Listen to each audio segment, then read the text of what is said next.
கடற்கரையிலிருந்து வேளச்சேரி வரை இயக்கப்பட்ட இந்த பறக்கும் ரயில் 16 ஆண்டுகள் தாமதத்திற்கு பிறகு பரங்கிமலை வரை நீட்டிக்கப்பட்டுள்ளது. கடந்த 2008ஆம் ஆண்டு சென்னையில் கடற்கரை முதல் வேளச்சேரி வரை இயக்கப்படும் பறக்கும் ரயில் திட்டத்தை பரங்கிமலை வரை நீட்டிக்கும் பணி தொடங்கப்பட்டது.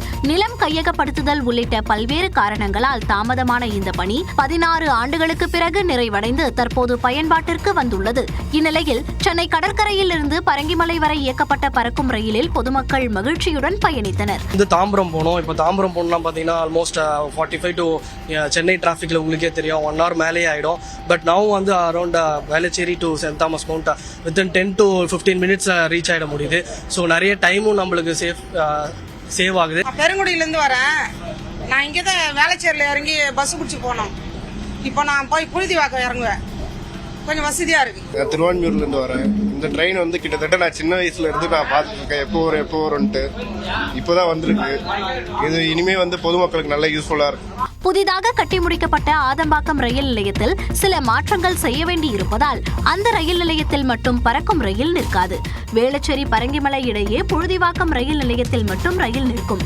சென்னை கடற்கரை பரங்கிமலை இடையே நாள்தோறும் 43 ரயில் சேவைகள் இயக்கப்படும் என்று கூறப்பட்டுள்ளது. கடற்கரையில் காலை 5 மணிக்கு புறப்படும் பறக்கும் ரயில் 6:05 மணிக்கு பரங்கிமலை வந்தடையும். சிலிண்டர் தட்டுப்பாட்டால் உணவகங்கள் மின்சார அடுப்புக்கு மாறி வரும் நிலையில் மின் கட்டணம் உயர்ந்து விடுமோ என கோவை உணவக உரிமையாளர்கள் கவலை தெரிவித்துள்ளனர். கரண்ட் பில் கேஸ் இருக்கும்போது எனக்கு 20 நாள் 30 நாளுங்கும் போது எனக்கு பிரச்சனை கிடையாது. கேஸ் ஓடிக்கும். கரண்ட் பில் இது ஃபுல்லாக ஓடுறதுனால கரண்ட் பில்லு மாதத்துக்கு 4000 5000 எச்சா வர்றது மாதிரி சந்தேகமாக இருக்குது. கேஸ் இல்லாதனால நாங்கள் இண்டக்ஷன் ஸ்டவ் யூஸ் பண்ணுறோம். அதில் கமர்ஷியல் லைன் எங்களுக்கு. இதில் கரண்ட் பில் இந்த மாதம் எவ்வளோ வரும்னு எங்களுக்கு தெரியல. வணிக சிலிண்டர் தட்டுப்பாடு நிலவும் சூழலில் திருநெல்வேலியில் விறகு விலை கடுமையாக உயர்ந்துள்ளது. இப்போ விறகு நல்ல பிரியமாக போகுது. மிஞ்சி 10 ரூபாய்க்கு விற்ற விறகுலாம் இப்போ 15 ரூபாய்க்கு போயிட்டு இருக்கு. மிஞ்சிலாம் 1 டன் போகும், இப்போ 2 டன் 3 டன் போகுது. வணிக சிலிண்டர் தட்டுப்பாடு காரணமாக உணவுகளின் விலையை உயர்த்த கடலூர் மாவட்ட உணவக உரிமையாளர்கள் சங்கம் முடிவெடுத்துள்ளது. அத்தியாவசிய பொருள் எல்லாமே விலை கூட்டிடுச்சு. இதை மக்கள் கிட்ட நாங்கள் விலையை ஏற்றி தான் ஆகணும். பொதுமக்களும் எங்களுக்கு இதுக்கு ஆதரவு தெரிவித்து தான் ஆகணும். மறுபுறம் மதுரையில் கேஸ் விலையை காரணம் காட்டி உணவுப் பொருட்களின் விலையை ஏற்ற வேண்டாம் என தமிழ்நாடு ஹோட்டல் உரிமையாளர்கள் சங்க துணைத் தலைவர் டெம்பிள் சிட்டி குமார் அறிவுறுத்தியுள்ளார். உணவுகளை குறைத்து சிக்கன நடவடிக்கை மேற்கொள்ளுமாறும் கேட்டுக் கொண்டுள்ளார். இந்நிலையில் மதுரையில் உள்ள அரசு விடுதிகளில் மாலை நேர சிற்றுண்டிக்கு பதிலாக லெமன் ஜூஸ் மற்றும் பிஸ்கெட் வழங்கப்படும் என மாவட்ட ஆட்சியர் பிரவீன்குமார் தெரிவித்துள்ளார். தமிழ்நாட்டில் காலி மது பாட்டில்களை திரும்பப் பெறும் திட்டத்தை மே 31ஆம் தேதிக்குள் முழுமையாக அமல்படுத்த வேண்டும் என இறுதி அவகாசம் வழங்கி சென்னை உயர்நீதிமன்றம் உத்தரவிட்டுள்ளது. காலி மது பாட்டில்களை திரும்பப் பெறும் திட்டத்தை தமிழகம் முழுவதும் அமல்படுத்த சுற்றுச்சூழல் மற்றும் வன பாதுகாப்பு தொடர்பான வழக்குகளை விசாரிக்கும் சிறப்பு அமர்வு உத்தரவிட்டிருந்தது.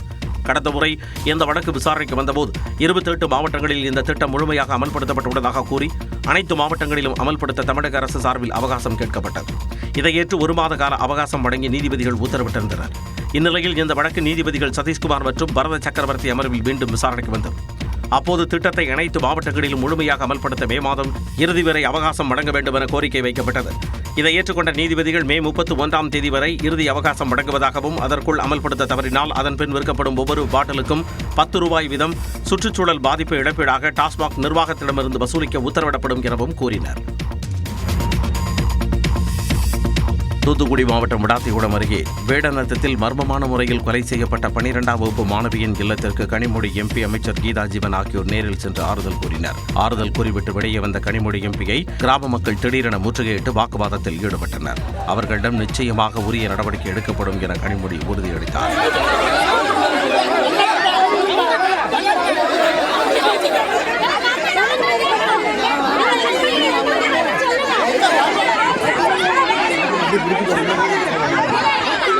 பின்னர் செய்தியாளர்களிடம் பேசிய அவர் இந்த வழக்கை முதலமைச்சர் மு.க. ஸ்டாலின் மிக தீவிரமாக கண்காணித்து வருவதாக கூறினார்.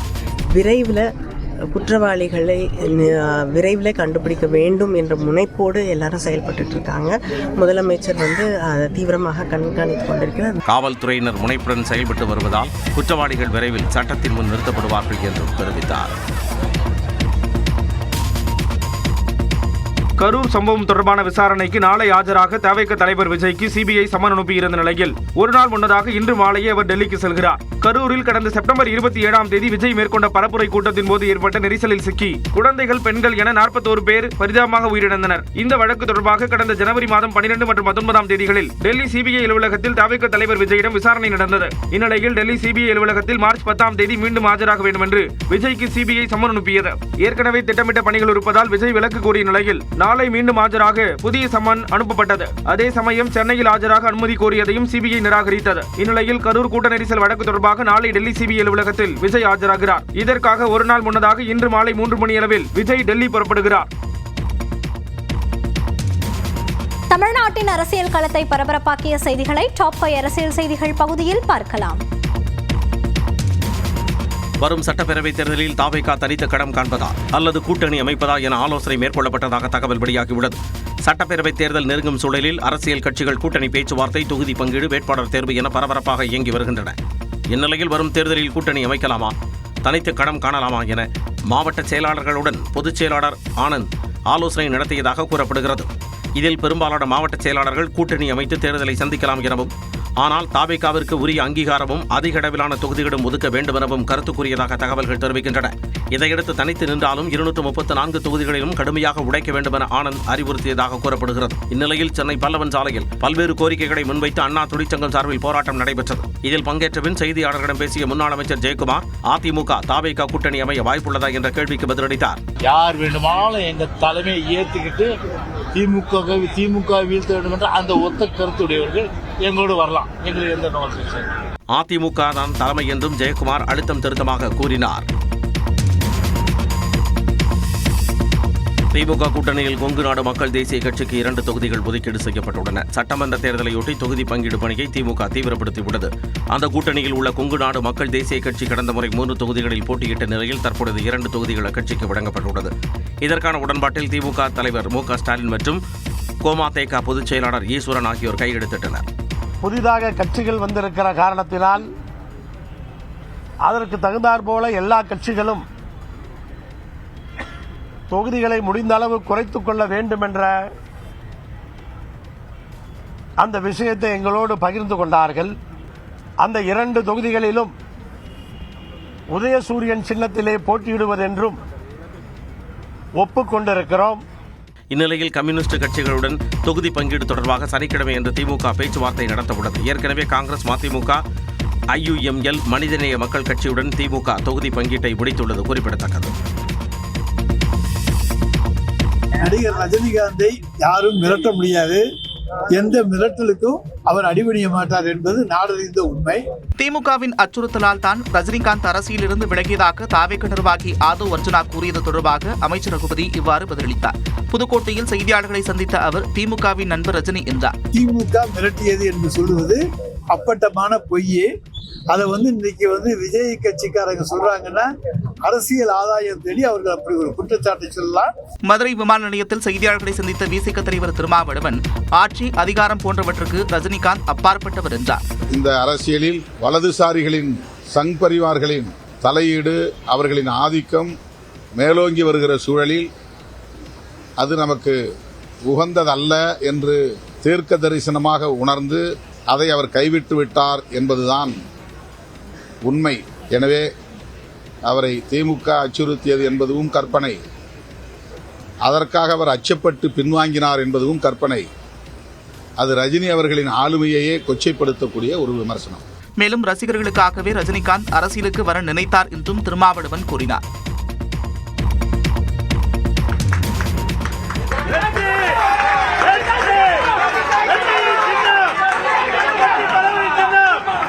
தனது புதிய கட்சியின் சின்னத்தை V.K. சசிகலா அறிவித்த காட்சிதான் இது. தமிழ்நாடு முன்னாள் முதலமைச்சர் ஜெயலலிதாவின் தோழியான சசிகலா கடந்த மாதம் புதிய கட்சியை தொடங்கினார்.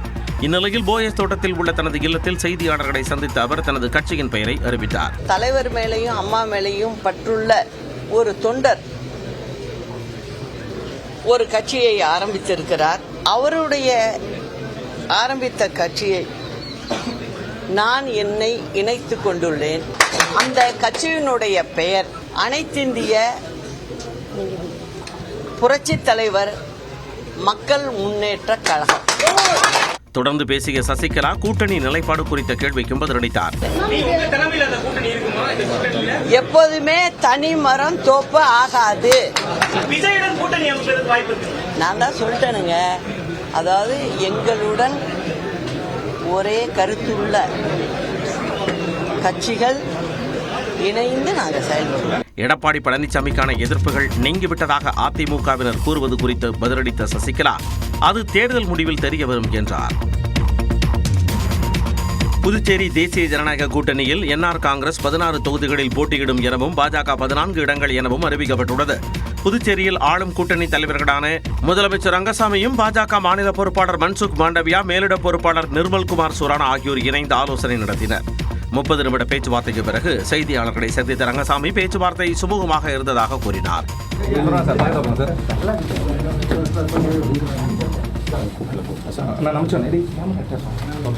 பின்னர் செய்தியாளர்களிடம் பேசிய பாஜக மேலிட பொறுப்பாளர் நிர்மல்குமார் சுரானா தொகுதிகள் பங்கீடு குறித்து அறிவித்தார். Last time 16 seats NR Congress contest பண்ணிருக்காங்க. 14 seats BJP and allies. And we have planned to go accordingly, same like last year. பாஜகவிற்கு ஒதுக்கப்பட்ட 14 தொகுதிகளில் அதிமுக, லட்சிய ஜனநாயக கட்சி ஆகியவற்றுக்கு தொகுதிகள் ஒதுக்கப்படும் எனவும் கடந்த முறை போட்டியிட்ட தொகுதிகளில் சில மாற்றங்கள் மட்டுமே இருக்கும் எனவும் சுரானா தெரிவித்தார். வணிக சிலிண்டர் விநியோகம் குறித்து முடிவு செய்ய மாநில அரசுகளுக்கு மத்திய அரசு அதிகாரம். அசாமில் நலத்திட்டங்களை தொடங்கி வைத்த பிரதமர் மோடி. ஜம்மு காஷ்மீரில் தொடரும் பனிப்பொழிவு உள்ளிட்ட செய்திகளை டாப் 5 இந்தியா பகுதியில் பார்க்கலாம். வணிக சிலிண்டர்களை யார் யாருக்கு வழங்கலாம் என்பதை மாநில அரசுகள் முடிவு செய்யலாம் என பெட்ரோலியத்துறை இணைச் செயலாளர் சுஜாதா சர்மா தெரிவித்துள்ளார். கேஸ் சிலிண்டர் தட்டுப்பாடு தொடர்பாக செய்தியாளர்களிடம் பேசிய அவர், உள்நாட்டில் சமையல் எரிவாயு உற்பத்தி மார்ச் 5ஆம் தேதியுடன் ஒப்பிடும்பொழுது 30% அதிகரிக்கப்பட்டுள்ளதாக கூறினார். பொதுமக்கள் பீதியடைய தேவையில்லை என கூறிய அவர், LPG தேவையை பூர்த்தி செய்ய மத்திய அரசு அனைத்து முயற்சிகளையும் மேற்கொண்டு வருவதாக தெரிவித்தார். और ये एडवाइजेबल भी नहीं है. उस रिटेल आउटलेट, उस पेट्रोल पंप पर एक्शन लिया गया है और उसको सस्पेंड कर दिया गया है. அனைத்து பெட்ரோல் நிலையங்களிலும் போதுமான அளவு பெட்ரோல் மற்றும் டீசல் கிடைப்பதாக கூறிய சுஜாதா சர்மா, சுமார் 25 கோடி மெட்ரிக் டன் கச்சா எண்ணெயை சுத்திகரிக்கும் திறன் இருப்பதால் பெட்ரோல் டீசல் உற்பத்தியில் தன்னிறைவு பெற்றிருப்பதாக தெரிவித்தார்.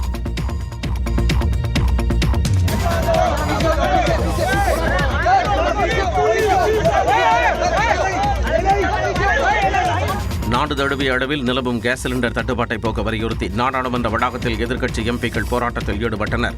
ஈரான் இஸ்ரேல் போர் எதிரொலியாக சர்வதேச சந்தையில் எரிபொருள் தட்டுப்பாடு ஏற்பட்டுள்ளது. அந்த வகையில் நாடு முழுவதும் பல்வேறு பகுதிகளில் வணிக சிலிண்டர் தட்டுப்பாடு எழுந்துள்ளது. இந்நிலையில் கேஸ் சிலிண்டர் தட்டுப்பாட்டை போக்க வலியுறுத்தி டெல்லியில் விறகடுப்பில் சமைத்து காங்கிரசார் போராட்டம் நடத்தினர்.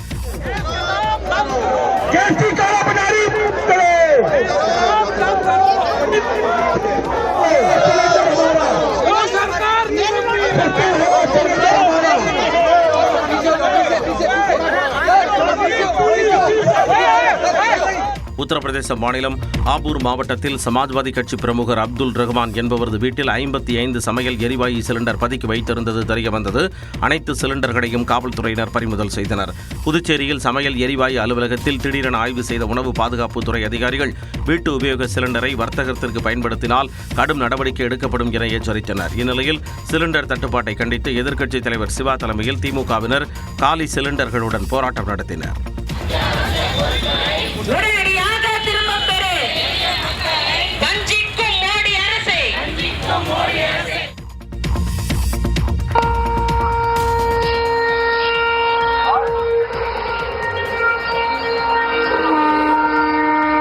அசாம் சென்ற பிரதமர் நரேந்திர மோடி 4570 கோடி ரூபாய் மதிப்பிலான நலத்திட்டங்களை தொடங்கி வைத்தார். தமிழ்நாடு, கேரளா உள்ளிட்ட மாநிலங்களுடன் சேர்ந்து அசாமிலும் சட்டப்பேரவைத் தேர்தல் நடைபெற உள்ளது. இதையொட்டி 2 நாட்கள் பயணமாக பிரதமர் மோடி அசாம் சென்றுள்ளார். அதன்படி கோரக்ஜார் சென்று நலத்திட்ட உதவிகளை தொடங்கி வைக்க திட்டமிட்டிருந்த பிரதமர் கனமழை காரணமாக பயணத்தை ரத்து செய்தார். இதையடுத்து காணொலி காட்சி வாயிலாக நலத்திட்டங்களை தொடங்கி வைத்தார்.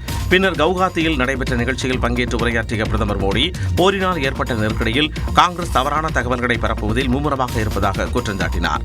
पंडित नेहरू जी ने जो भाषण दिए हैं, जरा भाषण सुनिए. आप सुनकर के हैरान हो जाओगे कि उत्तर कोरिया और दक्षिण कोरिया में लड़ाई चल रही है, इसलिए भारत में महंगाई बढ़ रही है. ஈரான் இஸ்ரேல் போரால் உலகளாவிய நெருக்கடி ஏற்பட்டிருப்பதாகவும் பிரதமர் மோடி தெரிவித்தார்.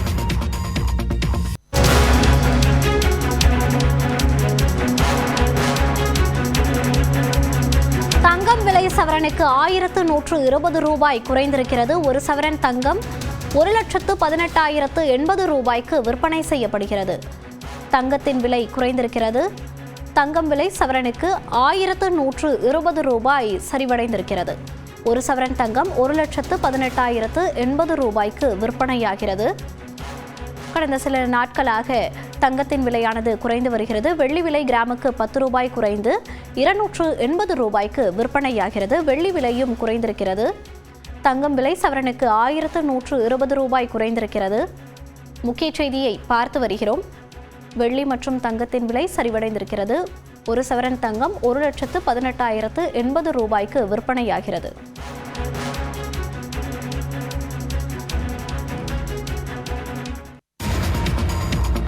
நாட்டின் எரிசக்தி பாதுகாப்பு சமரசம் செய்யப்பட்டிருப்பதாக மக்களவை எதிர்க்கட்சித் தலைவர் ராகுல் காந்தி குற்றம் சாட்டியுள்ளார். உத்தரப்பிரதேச மாநிலம் லக்னோவில் பகுஜன் சமாஜ் கட்சியின் நிறுவனர் கன்சிராம் பிறந்தநாள் விழா நடைபெற்றது. இதில் பங்கேற்று உரையாற்றிய ராகுல் காந்தி ரஷ்யாவிடம் இந்தியா கச்சா எண்ணெய் வாங்க வேண்டுமா வேண்டாமா என்பதை அமெரிக்கா முடிவு செய்வதாக குற்றம் சாட்டினார். आज अमेरिका कहेगा कि अगर हम रूस से गैस तेल खरीद सकते हैं, अमेरिका कहेगा अगर हम ईरान से, इराक से, किसी और से खरीद सकते हैं, मतलब एनर्जी सिक्योरिटी कॉम्प्रोमाइज हो गई. उसके बाद मैंने बोला क्यों हुई? நாடாளுமன்றத்தில் எப்ஸ்டீன் என்ற பெயரை கூறினாலே தனது மைக் அணைக்கப்படுவதாகவும் ராகுல் காந்தி தெரிவித்தார்.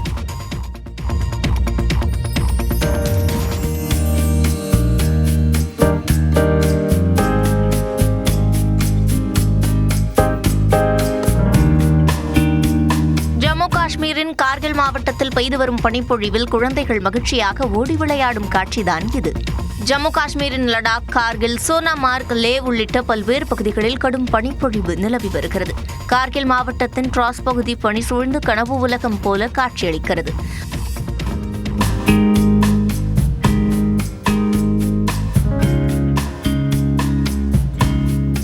அந்த பகுதி முழுவதும் பனி சூழ்ந்த நிலையில் குழந்தைகள் ஒருவர் மீது ஒருவர் பனியை தூக்கி வீசி விளையாடினர்.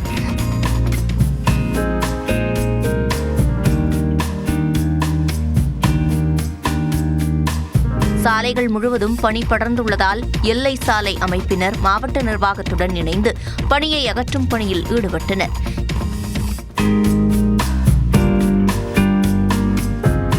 இந்நிலையில் வரும் 20ஆம் தேதி வரை ஜம்மு காஷ்மீரின் பல்வேறு பகுதிகளில் பனிப்பொழிவு கடுமையாகவே இருக்கும் என இந்திய வானிலை ஆய்வு மையம் தெரிவித்துள்ளது. ஹோர்முஸ் நீரிணை விவகாரத்தில் ஈரானுக்கு அமெரிக்கா எச்சரிக்கை. ஈராக்கில் அமெரிக்க விமானம் விபத்துக்குள்ளானதில் 6 பேர் உயிரிழப்பு. ஆப்கானிஸ்தானில் பாகிஸ்தான் தாக்குதல் உள்ளிட்ட செய்திகளை டாப் 5 உலகம் பகுதியில் பார்க்கலாம். ஹோர்முஸ் நீரிணையை மூடுவதன் மூலம் உலக நாடுகளை ஈரான் அச்சுறுத்த முடியாது என்று அமெரிக்க பாதுகாப்பு செயலர் பீட் ஹெக்ஸத் எச்சரிக்கை விடுத்துள்ளார். Iran's leadership is in no better shape. Desperate and hiding, they've gone underground, cowering. That's what rats do. இதற்கு பதிலடி கொடுத்துள்ள ஈரான் பாலியல் குற்றச்சாட்டுகளில் சிக்கிய எப்ஸ்டீன் தீவிற்கு சென்ற அமெரிக்க தலைவர்களின் பட்டியலை சுட்டிக்காட்டி யார் எலிகளை போன்றவர்கள் என்பது உலகிற்கு தெரியும் என சாடியுள்ளது. இந்நிலையில் ஈரான் பயங்கரவாத ஆட்சி முற்றிலுமாக அழிக்கப்படும் என அமெரிக்க அதிபர் ட்ரம்ப் எச்சரிக்கை விடுத்துள்ளார். ஈரானிய தலைவர்கள் உலக வரைபடத்திலிருந்து துடைத்தெறியப்படுவார்கள் என்றும் அமெரிக்காவிடம் அளப்பரிய ஆயுதம் பலம் இருப்பதாகவும் ஆவேசமாக தெரிவித்துள்ளார். மேலும் ஈரானின் அணுசக்தி நிலையங்கள் மற்றும் முக்கிய ராணுவ கட்டமைப்புகளை இலக்கு வைத்து அடுத்த ஒரு வார காலத்திற்குள் மிக கடுமையான மற்றும் பேரழிவை ஏற்படுத்தும் வகையிலான தாக்குதல்கள் நடத்தப்படும் என்று அவர் எச்சரித்துள்ளார். இந்த சூழலில் அமெரிக்கா தனது ராணுவ பலத்தை அதிகரிக்க சுமார் 2500 கடற்படை வீரர்களையும் கூடுதல் போர்க்கப்பல்களையும் மத்திய கிழக்கு நாடுகளுக்கு அனுப்பி வைத்துள்ளது. அமெரிக்கா மற்றும் இஸ்ரேலின் கூட்டு ராணுவ நடவடிக்கை 15வது நாளை எட்டியுள்ள நிலையில் ஈரானின் முக்கிய நகரங்களில் நேற்று ஆயிரக்கணக்கான மக்கள் திரண்டு அல் குத்ஸ் தின பேரணிகளை நடத்தினர்.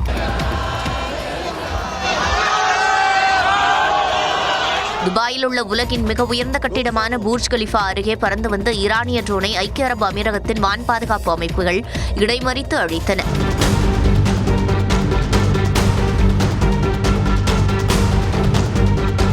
லெபனான் தலைநகர் பெய்ரூட்டில் அல் அபாசியா பகுதியில் இஸ்ரேலிய ஏவுகணை ஒன்று ஒரு கட்டிடத்தின் மீது நேரடியாக பாய்ந்ததில் அதன் ஒரு பெரிய பகுதி தகர்க்கப்பட்டது.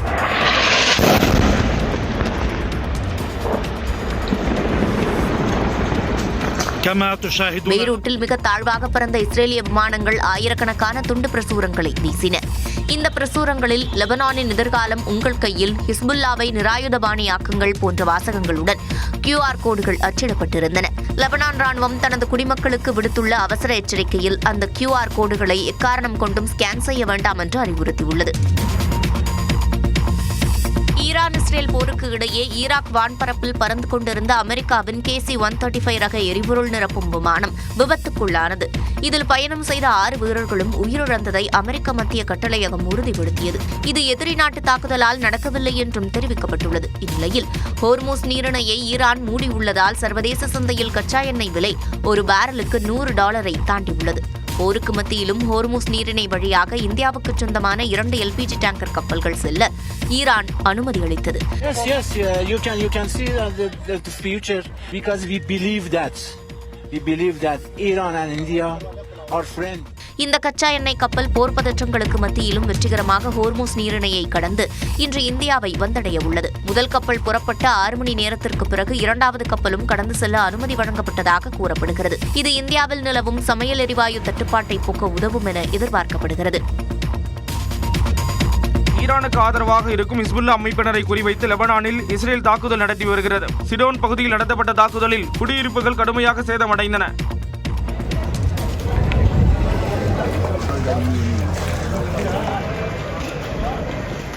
தலைநகர் பெய்ரூட்டில் இஸ்ரேல் வான்வழி தாக்குதல் நடத்தியது. இதனால் அந்த பகுதியை நிலைகுலைந்து காட்சியளித்தது.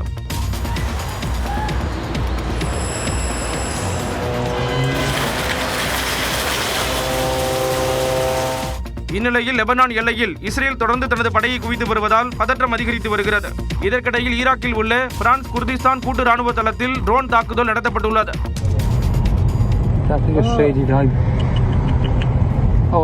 இதில் பிரான்ஸ் வீரர் ஒருவர் உயிரிழந்த நிலையில் பலர் காயமடைந்ததாக கூறப்படுகிறது. இந்த தாக்குதலுக்கு பிரான்ஸ் அதிபர் இமானுவேல் மேக்ரன் கண்டனம் தெரிவித்துள்ளார்.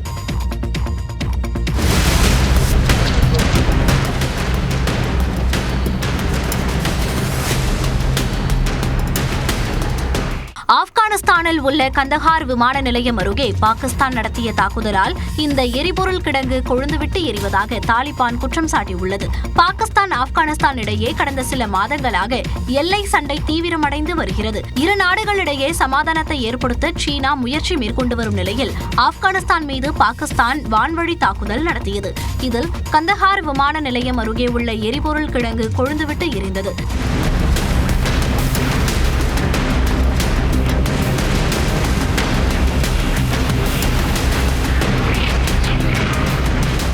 இதில் 1500 டன் எரிபொருள் வீணானதாக தாலிபான் தெரிவித்துள்ளது.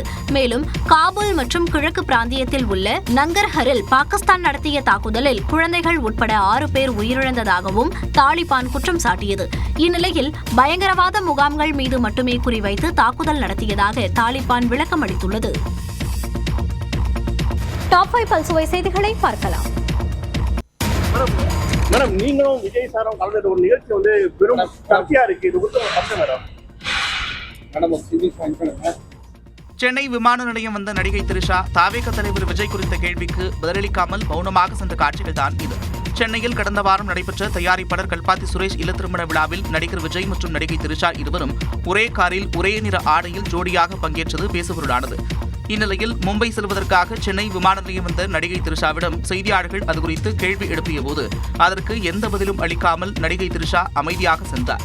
மேடம், நீங்களும் விஜய் சாரும் கலந்துட்டு ஒரு நிகழ்ச்சி வந்து பெரும் சர்ச்சையா இருக்கு. இது குறித்து மேடம்.